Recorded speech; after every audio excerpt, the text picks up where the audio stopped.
हर हर महादेव, जय जय शिव शंभु।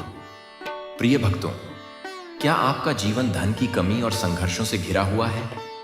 क्या आप नौकरी या व्यापार में बार बार आ रही बाधाओं से परेशान हैं?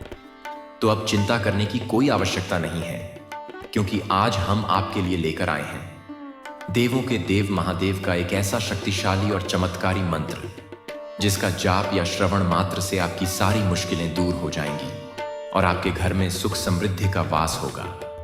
यह मंत्र सिर्फ आज का नहीं है, बल्कि इसकी उत्पत्ति स्वयं महादेव ने की थी। पौराणिक कथाओं के अनुसार सबसे पहले भगवान शिव ने अपने 5 मुखों से नमः शिवाय मंत्र का उच्चारण किया था और इसे भगवान ब्रह्मा को प्रदान किया था। एक अन्य कथा के अनुसार सर्वप्रथम इस मंत्र का जाप भगवान विष्णु ने किया था। उन्होंने इस मंत्र का जाप कर महादेव की घोर तपस्या की, जिससे प्रसन्न होकर भगवान शिव ने उन्हें सृष्टि का पालनहार बनने का वरदान दिया। इस प्रकार यह मंत्र न केवल मोक्ष का मार्ग दिखाता है, बल्कि सांसारिक सुख और सफलता भी प्रदान करता है। भगवान भोलेनाथ, जिन्हें त्रिलोकीनाथ, नीलकंठ और भोले बाबा जैसे अनगिनत नामों से पुकारा जाता है, वे अपनी दया और करुणा के लिए जाने जाते हैं। वे सृष्टि के पालक भी हैं और संहारक भी। उनके एक नाम से ही भक्तों के सारे पाप और कष्ट दूर हो जाते हैं। उनकी शक्ति असीम है और उनका आशीर्वाद पाने वाला व्यक्ति हर संकट से आसानी से निकल जाता है।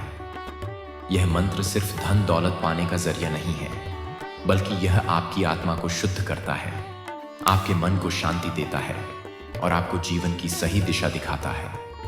जब आप सच्चे मन से भगवान शिव का ध्यान करते हैं, तो वे आपकी हर पुकार सुनते हैं।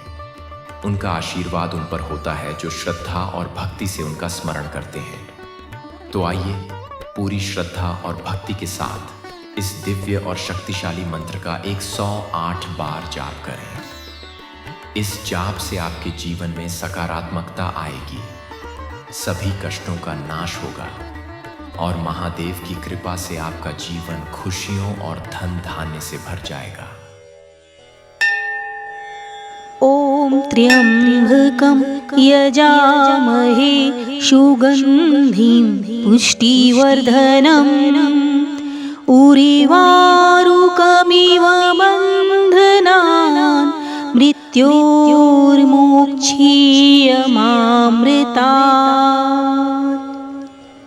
ॐ त्र्यम्बकं यजामहे सुगन्धिं पुष्टिवर्धनम् उर्वारुकमिव बन्धनान् मृत्योर्मोक्षीयमामृतात्। ॐ त्र्यम्बकं यजामहे सुगन्धिं पुष्टिवर्धनम् उर्वारुकमिव बन्धनान् मृत्योर्मोक्षीयमामृतात्। ॐ त्र्यम्बकं यजामहे सुगन्धिं पुष्टिवर्धनम् उर्वारुकमिव बन्धनान् मृत्योर्मोक्षीयमामृतात्। ॐ त्र्यम्बकं यजामहे सुगन्धिं पुष्टिवर्धनम् उर्वारुकमिव बन्धनान् मृत्योर्मोक्षीयमामृतात्। ॐ त्र्यम्बकं यजामहे सुगन्धिं पुष्टिवर्धनम् उर्वारुकमिव बन्धनान् मृत्योर्मोक्षीयमामृतात्। ॐ त्र्यम्बकं यजामहे सुगन्धिं पुष्टिवर्धनम् उर्वारुकमिव बन्धनान् मृत्योर्मोक्षीयमामृतात्।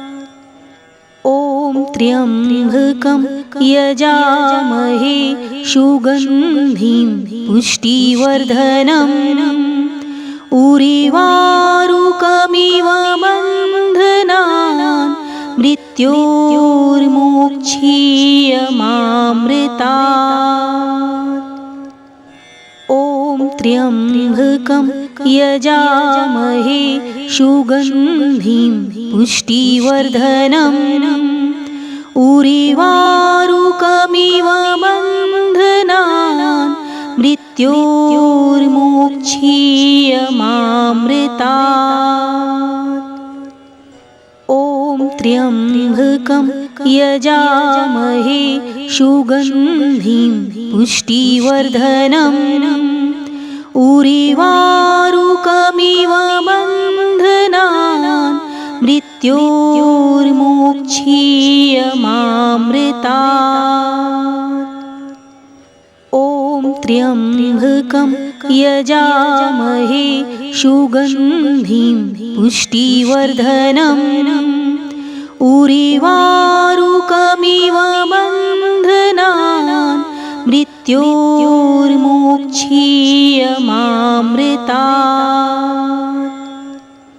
ॐ त्र्यम्बकं यजामहे सुगन्धिं पुष्टिवर्धनम् उर्वारुकमिव बन्धनान् मृत्योर्मोक्षीयमामृतात्। ॐ त्र्यम्बकं यजामहे सुगन्धिं पुष्टिवर्धनम् उर्वारुकमिव बन्धनान् मृत्योर्मोक्षीयमामृतात्। ॐ त्र्यम्बकं यजामहे सुगन्धिं पुष्टिवर्धनम् उर्वारुकमिव बन्धनान् मृत्योर्मोक्षीयमामृतात्। ॐ त्र्यम्बकं यजामहे सुगन्धिं पुष्टिवर्धनम् उर्वारुकमिव बन्धनान् मृत्योर्मोक्षीयमामृतात्।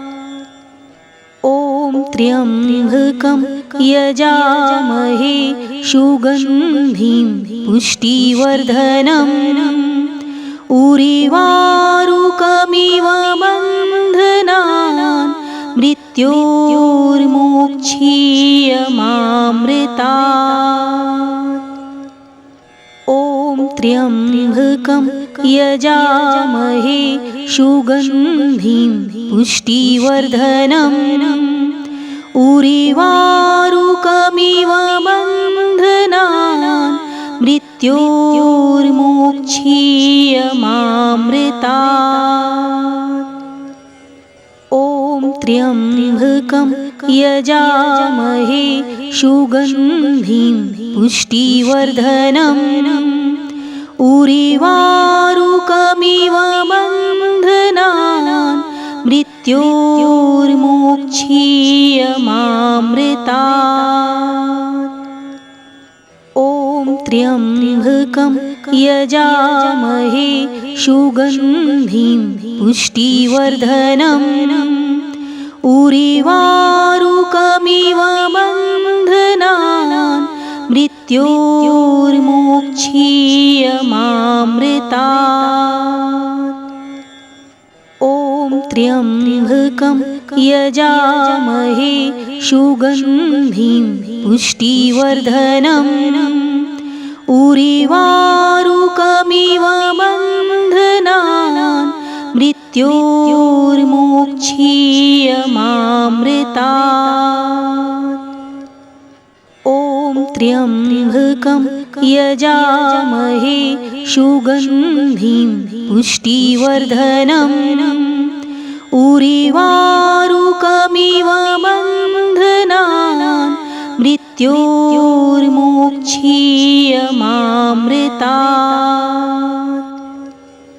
ॐ त्र्यम्बकं यजामहे सुगन्धिं पुष्टिवर्धनम् उर्वारुकमिव बन्धनान् मृत्योर्मोक्षीयमामृतात्।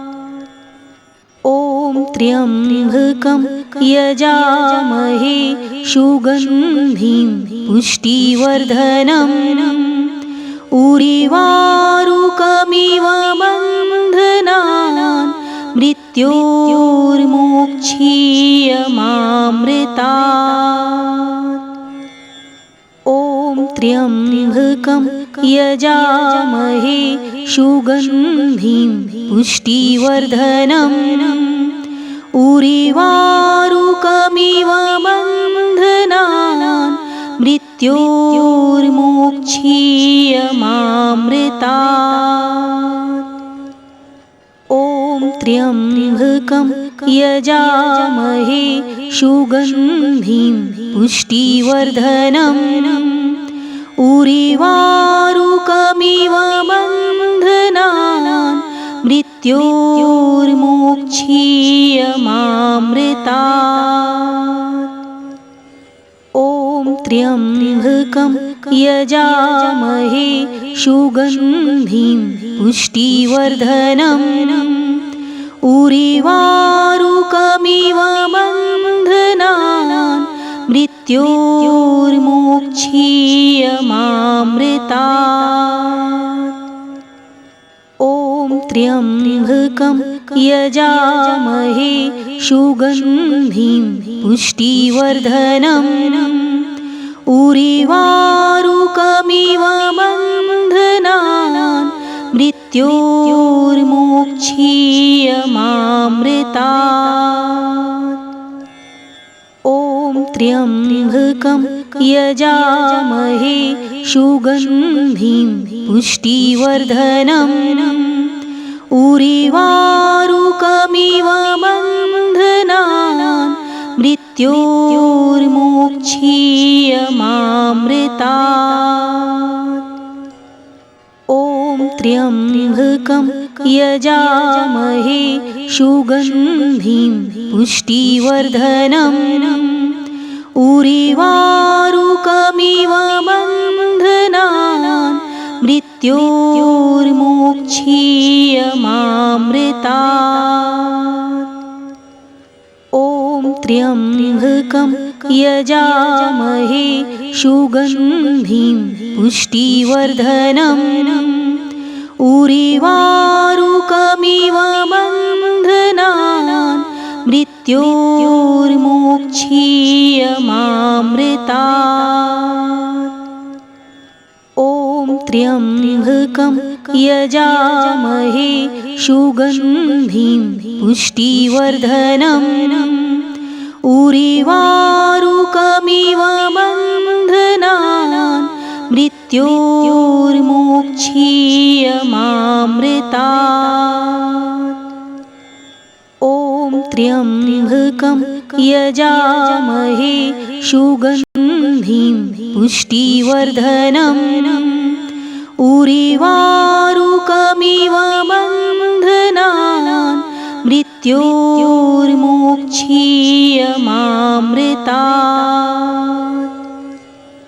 ॐ त्र्यम्बकं यजामहे सुगन्धिं पुष्टिवर्धनम् उर्वारुकमिव बन्धनान् मृत्योर्मोक्षीयमामृतात्।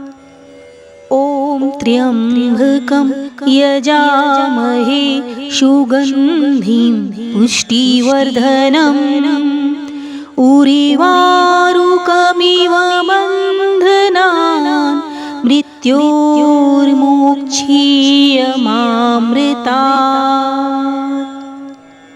ॐ त्र्यम्बकं यजामहे सुगन्धिं पुष्टिवर्धनम् उरिवारुकमिव बन्धनान् मृत्योर्मोक्षीयमामृतात्।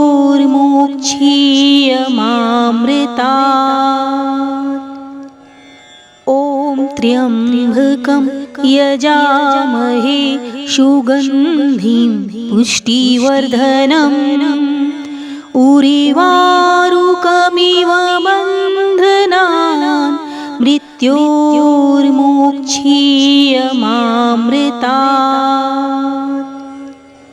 ॐ त्र्यम्बकं यजामहे सुगन्धिं पुष्टिवर्धनम् उरिवारुकमिव बन्धनान् मृत्योर्मोक्षीयमामृतात्।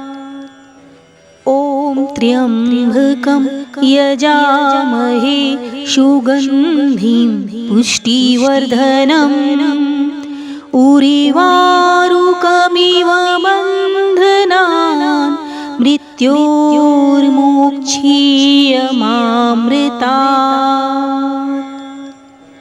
ॐ त्र्यम्बकं यजामहे सुगन्धिं पुष्टिवर्धनम् उरिवारुकमिव बन्धनान् मृत्योर्मोक्षीयमामृतात्। ॐ त्र्यम्बकं यजामहे सुगन्धिं पुष्टिवर्धनम् उरिवारुकमिव बन्धनान् मृत्योर्मोक्षीयमामृतात्। ॐ त्र्यम्बकं यजामहे सुगन्धिं पुष्टिवर्धनम् उरिवारुकमिव बन्धनान् मृत्योर्मोक्षीयमामृतात्। ॐ त्र्यम्बकं यजामहे सुगन्धिं पुष्टिवर्धनम् उरिवारुकमिव बन्धनान् मृत्योर्मोक्षीयमामृतात्। ॐ त्र्यम्बकं यजामहे सुगन्धिं पुष्टिवर्धनम् उरिवारुकमिव बन्धनान् मृत्योर्मोक्षीयमामृतात्। ॐ त्र्यम्बकं यजामहे सुगन्धिं पुष्टिवर्धनम् उरिवारुकमिव बन्धनान् मृत्योर्मोक्षीयमामृतात्। ॐ त्र्यम्बकं यजामहे सुगन्धिं पुष्टिवर्धनम् उरिवारुकमिव बन्धनान् मृत्योर्मोक्षीयमामृतात्। ॐ त्र्यम्बकं यजामहे सुगन्धिं पुष्टिवर्धनम् उरिवारुकमिव बन्धनान् मृत्योर्मोक्षीयमामृतात्। ॐ त्र्यम्बकं यजामहे सुगन्धिं पुष्टिवर्धनम् उरिवारुकमिव बन्धनान् मृत्योर्मोक्षीयमामृतात्। ॐ त्र्यम्बकं यजामहे सुगन्धिं पुष्टिवर्धनम् उरिवारुकमिव बन्धनान् मृत्योर्मोक्षीयमामृतात्। ॐ त्र्यम्बकं यजामहे सुगन्धिं पुष्टिवर्धनम् उर्वारुकमिव बन्धनान् मृत्योर्मोक्षीयमामृतात्। ॐ त्र्यम्बकं यजामहे सुगन्धिं पुष्टिवर्धनम् उर्वारुकमिव बन्धनान् मृत्योर्मोक्षीयमामृतात्। ॐ त्र्यम्बकं यजामहे सुगन्धिं पुष्टिवर्धनम् उर्वारुकमिव बन्धनान् मृत्योर्मोक्षीयमामृतात्। ॐ त्र्यम्बकं यजामहे सुगन्धिं पुष्टिवर्धनम् उर्वारुकमिव बन्धनान् मृत्योर्मोक्षीयमामृतात्। ॐ त्र्यम्बकं यजामहे सुगन्धिं पुष्टिवर्धनम् उर्वारुकमिव बन्धनान् मृत्योर्मोक्षीयमामृतात्। ॐ त्र्यम्बकं यजामहे सुगन्धिं पुष्टिवर्धनम् उर्वारुकमिव